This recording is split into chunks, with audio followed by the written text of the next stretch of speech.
अस्सलाम वालेकुम, मैं हूँ कुरतुलैन और मैं वेलकम करती हूँ आपको अपने यूट्यूब चैनल कुराइंदा किचन में।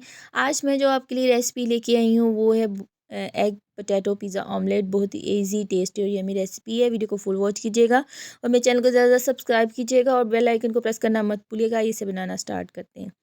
3 मैंने मीडियम साइज़ के आलू लिए हैं। इनको मैंने पानी के अंदर भिगो के रख दिया था। पानी में मैंने इसलिए भिगो के रखा था ताकि आलू जो होते हैं वो काले होना शुरू हो जाते हैं। अब इसको जो है मोटा-मोटा जो है वो कद्दूकस कर लेंगे।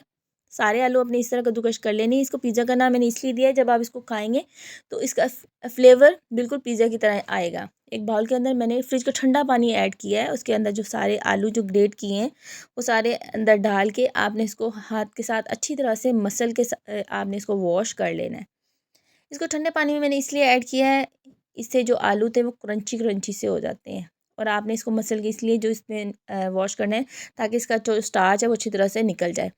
अब पहला पानी जो है मैंने स्टीम कर लिया। अब दोबारा से मैंने फ्रिज का ठंडा पानी ऐड किया। उसके अंदर सारे आलू जो है वो मैंने डाल दिए। उसी तरह आपने सेम दोबारा आपने इसको हाथ के साथ अच्छी तरह से मसल के आलूओं को जो है इसके अंदर से स्टार्च निकाल लेना है और इसका पानी जो है वो आपने स्टेन कर लेना है।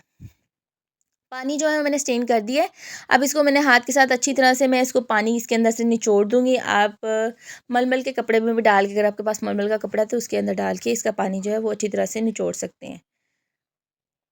सारे आलूओं का पानी आपने इसी तरह से अच्छी तरह से निचोड़ के निकाल लेना है। 2 टेबलस्पून जो मैंने मैदा लिया है इसके अंदर ऐड कर दिया है। हाफ़ टी स्पून जो मैंने नमक इसके अंदर ऐड कर दिया और अच्छी तरह से आपने मैदा और नमक आलू के अंदर मिक्स कर लेना है। ये मिक्स हो चुका है। अब एक बाउल के अंदर जो है मैंने 2 अंडे जो है वो तोड़ के डाल दिए हैं। अब इनको अच्छी तरह से आपने बीट कर लेना है। अच्छे तरीके से आपने इसको बीट कर लेना है। ये यहाँ पे ये देखें बीट हो चुका है। एक छोटे साइज़ की सब्ज़ मिर्च जिसको मैंने थिन स्लाइस करके ऐड कर दिया। एक छोटे साइज़ का टमाटर उसके क्यूब्स काट के वो भी मैंने ऐड कर दिए हैं। ब्लैक ऑलिव्स लिए हैं वो भी मैंने ऐड कर दिए हैं। अगर आपके पास नहीं है ना ऐड करें, लेकिन इसका फ्लेवर और उसका कलर बहुत अच्छा से आएगा। एक छोटे साइज़ की प्याज उसको भी मैंने चॉप करके इसके अंदर ऐड कर दिया है। चिली फ्लेक्स लिए हैं जिसे कुटी हुई लाल मिर्च कहते हैं, वो हाफ़ टी स्पून लिए। थोड़ा सा जो है लहसुन पाउडर, थोड़ा सा अदरक पाउडर, हाफ़ टी स्पून मैंने इसमें काली मिर्च का पाउडर, थोड़ा सा नमक इसके अंदर ऐड कर दिया। मसाले जो है अपने टेस्ट के हिसाब से आप इसमें कम ज़्यादा कर सकते हैं। ये अच्छी तरह से मिक्स हो गया है।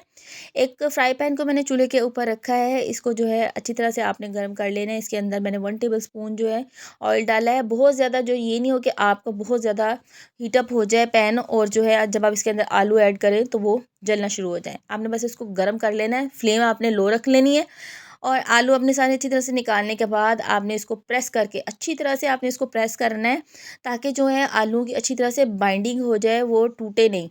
आपने इसको राउंड शेप में प्रेस करके इसकी गोल सी रोटी सी बना लेनी, जैसे एक रोटी होती है गोल सी, और बहुत ज़्यादा इसकी मोटी जो है वो लेयर नहीं होनी चाहिए, नॉर्मल सी लेयर इसकी होनी चाहिए।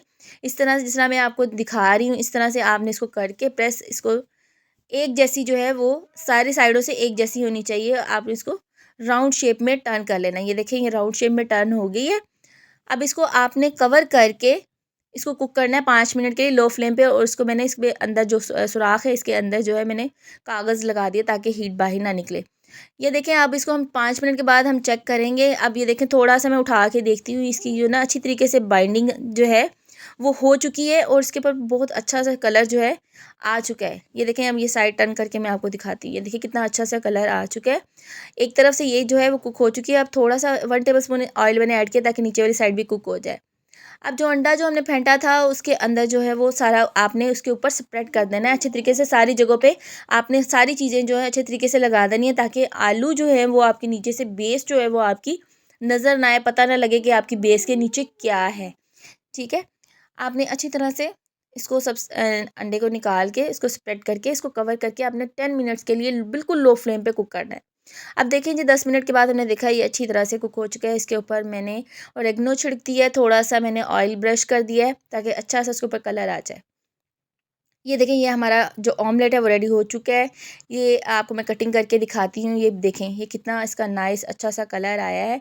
उम्मीद करती हूँ मेरी आज की रेसिपी आपको अच्छी लगी होगी। अगर अच्छी लगी है तो मेरी वीडियो को लाइक कीजिएगा, शेयर कीजिएगा, मेरे चैनल को सब्सक्राइब कर दीजिएगा। मेरी नेक्स्ट वीडियो तक के लिए अल्लाह हाफ़िज़।